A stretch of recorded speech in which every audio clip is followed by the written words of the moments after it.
కట్టుకుంది నా కవితే నీ కలలే కళ్యాణిగా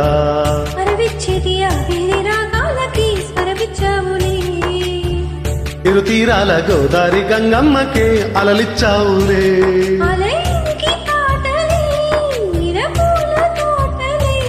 పసి మొగ్గరేకులే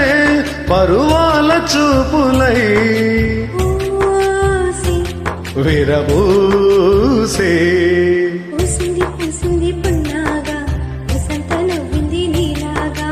అందెల లాగేసి సల్లంగా దాని సన్నాయి జల్లోన సంపెంగా